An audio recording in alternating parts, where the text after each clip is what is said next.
To get started, you need to be logged in into your Gupshup account. I'm already there, as you can see. Go to WhatsApp dashboard.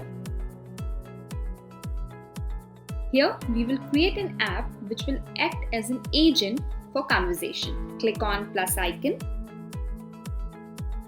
Here, we want to access WhatsApp Business API. So click Access API. Just type in your app name and then click on Submit button. Scroll down the page where you will find all the necessary information to access this app. Enable opt-in message if found disabled. Click on Next then. Step number 3. You will get additional information to access API. For time being, we will keep it as it is and move to dashboard. You will see a new app created with your given name. Now go to Quickwork Journey Builder.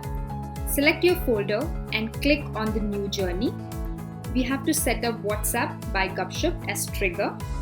Choose trigger event as new text and message. Then link an account. Name your connection. Copy API key from Gupshup app.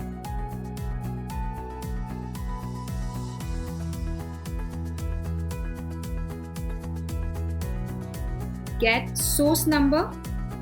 Source number is a number which will be used for WhatsApp conversation.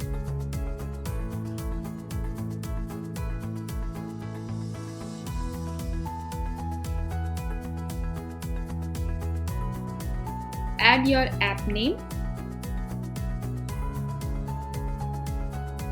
Then link account. Add a welcome message. Then you will get a link which you have to set up as a callback URL in Gupshup app. Copy this link, go to callback URL section, paste your link and click on Set. And we are connected. Select Yes so we can display Welcome Next. Now in steps, we have to send a message to confirm our journey executed successfully. For that, select WhatsApp.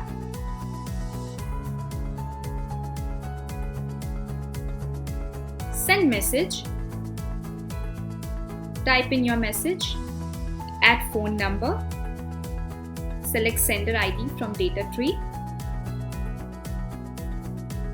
Save and start your journey. Now go to WhatsApp. Here, user has to initiate the conversation, so type proxy, your app name, enter. You will get a welcome message. To start a conversation, text hi and you will receive a reply. In a few minutes, you will be able to successfully set up your Gupshup WhatsApp sandbox with Quickwork. Stay tuned, and for more information, visit quickwork.co.